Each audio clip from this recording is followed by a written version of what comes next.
2008 में मैं यहाँ का ग्राम प्रधान चुना गया अपने गांव का। 2 पंचवर्षीय में ग्राम प्रधान रहा यहाँ पे। इसके बाद मैं जिला पंचायत सदस्य हुआ। मेरा छोटा भाई भी ग्राम प्रधान रहा, बगल के गांव से बीटी से भी निर्विरोध ग्राम प्रधान रहा वो। अब मेरी बहू जिला पंचायत सदस्य है इस समय, वर्तमान समय में भी। छोटा भाई मेरा ग्राम प्रधान है निर्विरोध यहाँ का, ग्राम बिकरू का। और मेरी पारिवारिक पृष्ठभूमि, मेरे बाबा भी यहाँ के जमींदार भी थे और ग्राम प्रधान भी थे, बाद में हुए। मेरी पारिवारिक पृष्ठभूमि ही राजनीतिक है। तो राजनीतिक पृष्ठभूमि तो मेरी पारिवारिक है, मेरी पैदाइशी कही है तो आप पैदाइशी है। विकास दुबे जी, किस तरह से आपको कहा जाता है कि आप अपराध में डॉन नाम से बोला जाता है कि आप माफिया हैं, डॉन हैं, और लेकिन आपका राजनीतिक करियर है, क्या है बेसिकली, हकीकत क्या है? देखिए, एक्चुअल राजनीति में लाने का श्रेय मैंने पढ़ाई में ग्रेजुएशन किया है मैंने, और मैं अच्छा स्कॉलर रहा हूँ अपने टाइम का। राजनीति में लाने का श्रेय मुझे स्वर्गीय हरिकिशन श्रीवास्तव जी का है, जो मेरे राजनीतिक गुरु थे और उत्तर प्रदेश के कई बार मिनिस्टर रहे और उत्तर प्रदेश विधानसभा के अध्यक्ष भी रहे वो। उन्होंने मुझे राजनीति में लाने का प्रयास किया और उन्हीं के प्रयास से मैं राजनीति में आया। और जिस दिन से मैं राजनीति में आया तो लोगों को मेरे प्रभाव से और मेरी लोकप्रियता से ज्वेलसी होने लगी। आज तक कोई भी ऐसा मामला नहीं है जिसको मैंने अपने हाथ से मैंने कोई अपराध किया हो या मैंने कोई अपराध को बढ़ावा दिया हो। अपराध से मेरा कोई दूर दूर से रिश्ता नहीं है। मेरी राजनीतिक वर्चस्व की जंग है जो मेरे जिंदगी तक और मेरे मरते दम तक जारी रहेगी। लेकिन इस राजनीतिक वर्चस्व की जंग में बम, गोली और हत्या ये सब चलता नहीं, ऐसा नहीं है। हमारे यहाँ हमारी राजनीतिक जंग में कभी भी ऐसा कुछ भी नहीं हुआ कि मैंने किसी को मरवाया हो या किसी को मारा हो या किसी को मारने के लिए प्रेरित किया हो। किसी के ऊपर आरोप लगा देना, आप तो समझते हैं कि उत्तर प्रदेश में होता क्या है कि मर्डर कहीं होता है, फंसाए कई लोग जाते हैं। मर्डर कोई करता है, उसके भाई, उसके खानदान, उसके परिवार, उसके सब सारे लोगों को फंसाया जाता है। ये एक उत्तर प्रदेश की एक ये ट्रेंड बन गया है लोगों का राजनीति में फंसाने का, और उसी का मैं शिकार हुआ हूँ। श्रम राज्य मंत्री संतोष शुक्ला का हत्या का आपके ऊपर आरोप लगा, उस वक्त आप कहाँ थे? क्या वो हत्या आपने की? जी नहीं, जिस दिन उनकी हत्या हुई थी उस समय मैं थाने में अपनी FIR लिखाने हुए गया हुआ था। मेरे ऊपर अटैक हुआ था।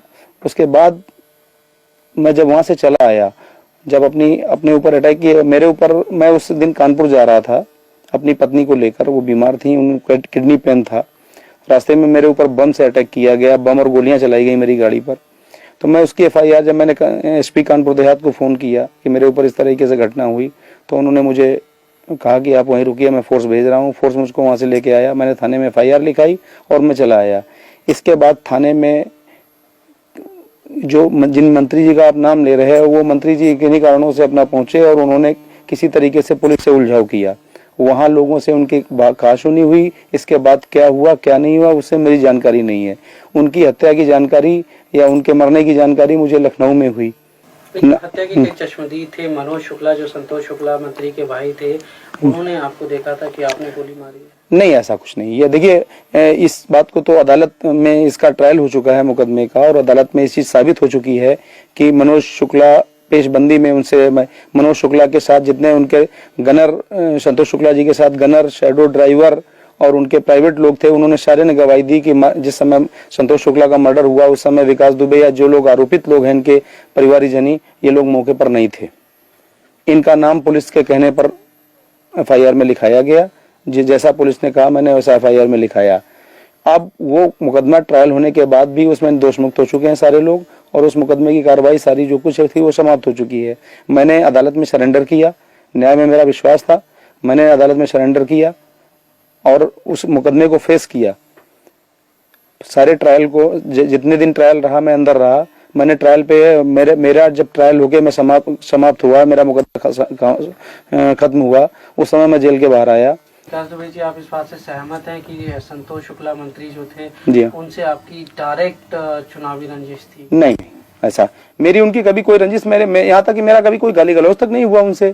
हाँ, राजनीतिक वर्चस्व की जरूर लड़ाई थी। टॉन है, क्या आप मानते हैं? नहीं, ऐसा कुछ भी नहीं है। मेरी ओपिनियन, आप क्षेत्र में जाइए, हमारे कम से कम विधानसभा, अगर पूरे जिले में नहीं जा पाते हैं तो कम से कम मेरी विधानसभा में जाके और प्रति गाँव एक आदमी से सर्वे करिए।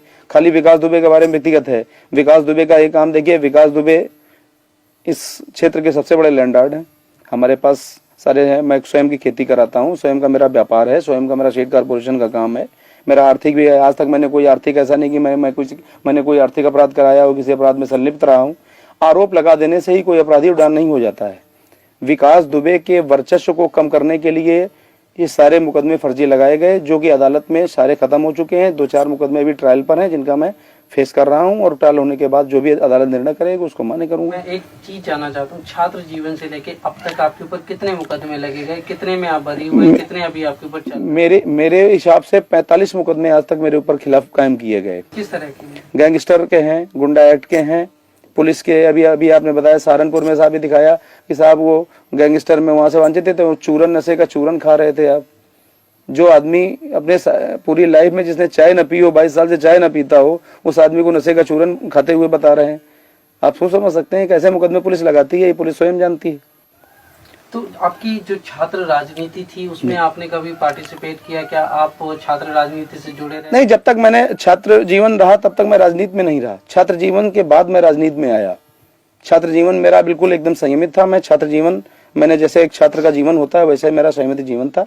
अरे ये बताएं, आपके बारे में ये भी कहा जाता है कि छात्र राजनीति में आप चुनाव लड़वाने का काम करते थे। यस, हाँ। क्या है वो? नहीं, मैं चुनाव लड़वाता था, ये बात सही है। चुनाव में अपने कैंडिडेट लगाता था, अपने कैंडिडेट को सपोर्ट करता था, चुनाव जिताता था। ये आप मान लीजिए कि हो सकता है ये गॉड गिफ्टेड भी रहा हो मेरे साथ, क्योंकि मुझे राजनीति से छात्र जीवन में ही कुछ मेरे अंदर जम्स आ गए थे कि नहीं है, किसी को प्रेसिडेंट बनाना है अपने यार मित्र को, या ये आदमी अच्छा है, इस काबिल है कि इसको प्रेसिडेंट बनाया जाए, इसको महामंत्री बनाया जाए। लेकिन ये भी कहा जाता है कि आप इसी राजनीति से इतने प्रेरित हुए कि आपने संतोष शुक्ला को बीच थाने में इतने सारे लोगों की भीड़ में मारा, जो आप पे आरोप लगे, और आप हाईलाइट होना चाहते थे, इसीलिए आपने ये सब कारनामे किए। ये कहाँ तक सच है? देखिए, ये सब मनगढ़ंत बातें हैं और बेबुनियाद बातें हैं। संतोष शुक्ला की ना तो मैंने हत्या की और ना कभी मैंने उनका हत्या का ख्याल लाया मेरे जीवन में, और मैं भी उनसे, जिन लोगों ने हत्या की है उनसे मैं सहमत नहीं हूँ। किन्हीं लोगों ने भी की हो उनकी हत्या, क्योंकि राजनीति में वर्चस्व में इतनी है। लेकिन संतोष शुक्ला की छवि चूंकि हमारे यहाँ अच्छी नहीं थी। संतोष शुक्ला के, विकास दुबे के कोई दुश्मन नहीं थे।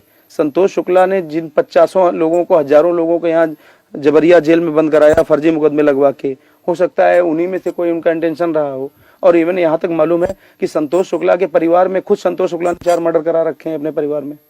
ये शायद आपको जानकारी नहीं होगी, मैं आपको व्यक्तिगत जानकारी बता रहा हूँ। संतोष शुक्ला ने अपने 2 भाइयों और अपने चाचा का मर्डर भी करा रखा है अपने गाँव में, और इनके गाँव के लोग भी इनके विरोधी हैं। वो हमारी विधानसभा के रहने वाले नहीं थे, लेकिन इनके गाँव के, और आज भी उसमें से एक आदमी फरार है। इनकी हत्या के उद्देश्य से फरार हुआ था रमाकांत शुक्ला, जो इनके परिवार का ही है, ग्राम प्रधान था इनके गाँव का, और वो इनकी हत्या के उद्देश्य से कसम खा के ही फरार हुआ था। हो सकता है उसने भी मौके का फायदा उठाया हो। एक चीज और भी है कि जब उनकी हत्या होगी, आप इतने चर्चित हुए, पूरे देश में आपका नाम हुआ, तो उसके बाद आप वसूली का कारोबार करने लगे। आप लोगों को जो है, आज तक कोई ऐसा प्रमाण नहीं है सरकारी तौर पर या लिखित तौर पर भी, ऐसा कोई प्रमाण नहीं है, और विकास दुबे को ऐसी जरूरत भी नहीं है।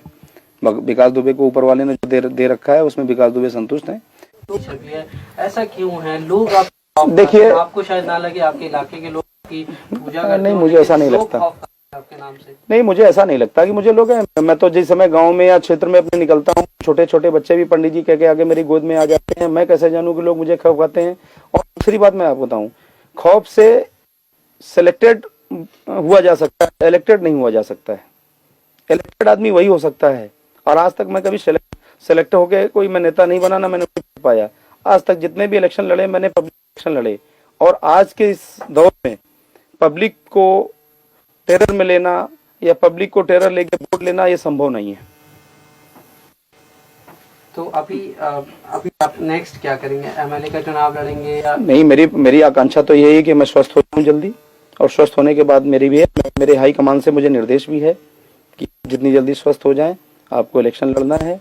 आप जिस समय स्वस्थ हो जाएं, हाई कमान रिपोर्ट करिए, आपको क्षेत्र दिया जाता है, जिस क्षेत्र के लिए आपको कहा जाता है उस क्षेत्र में आके आप चुनाव की तैयारी कीजिए। आपको अपनी सुरक्षा को लेकर कोई चिंता होती है? आपके तो बहुत दुश्मन होंगे। तो देखिए, राजनीति में आज तक कितने लोगों की हत्याएं हुई, सबको सुरक्षा मिली हुई थी। जब ऊपर वाला जब तक नहीं चाहेगा तब तक किसी की हत्या नहीं हो सकती। जब ऊपर वाला किसी के ऊपर ठीक होता है तब ठीक है।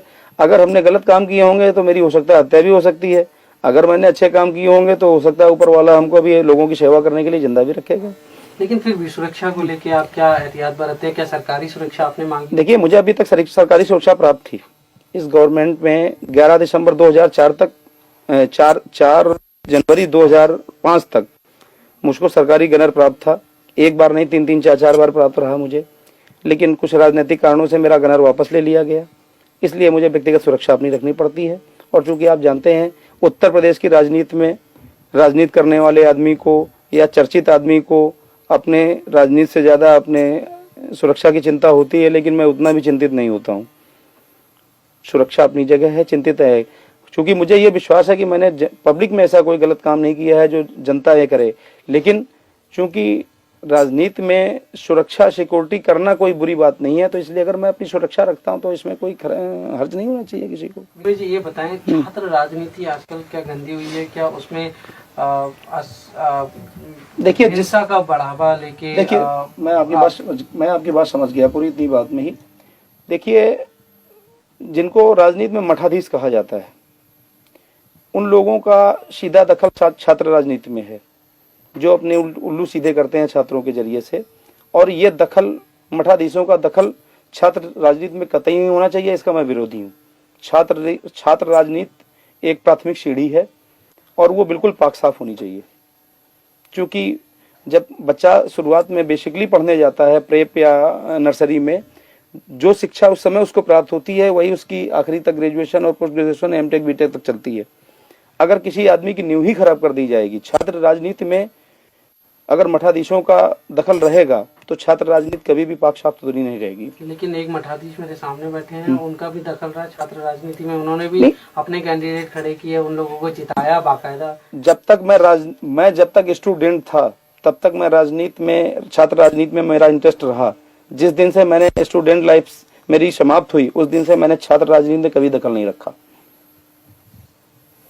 पर राजनीति में मठाधीश बनना कोई बुरी बात तो नहीं है, लोग बनते हैं। और नहीं, मेरी समझ में बुरी बात है। कुछ और कहना चाहेंगे आप हमसे? मैं यही आपके जरिए से मैं थोड़ा सा संदेश देना चाहता हूँ लोगों को कि राजनीति में जो लोग एक दूसरे को नीचा दिखाने के लिए गलत प्रभाव का इस्तेमाल, सत्ता का और पुलिस का दुरुपयोग करते हैं, ये नहीं करना चाहिए।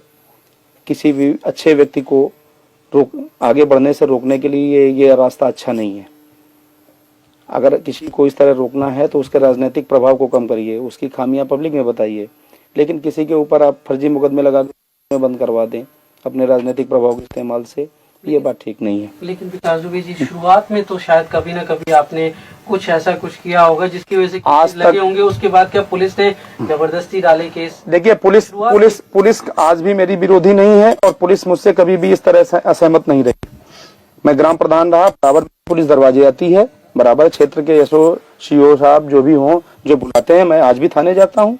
मैं कोई पुलिस से मुंह नहीं छिपाता हूँ। लेकिन जो मेरा सवाल है वो ये है कि शुरुआत में तो जरूर आपसे कुछ गलतियां हुई होंगी, जिसका बाद में जो है लंबे अरसे में पुलिस ने उसको ध्यान में रखते हुए और केसेस थोपे होंगे, चाहे वो राजनीतिक। देखिए, पुलिस ने जो कुछ भी किया मेरे साथ, वो राजनीतिक दबाव में किया। पुलिस ने व्यक्तिगत रूप में मैंने ऐसा कोई काम किया और ना पुलिस ने। देखिए, पुलिस को सिर्फ निर्देशित करके उनको दबाव देकर उनसे गलत कराया गया। पुलिस ने जानबूझकर मेरे साथ कोई गलत काम नहीं किया।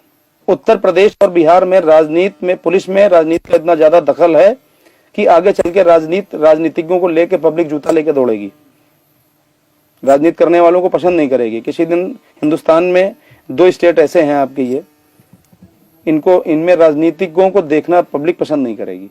राजनीति करना तो दूर रही, राजनीतिज्ञों को देखना पब्लिक पसंद नहीं।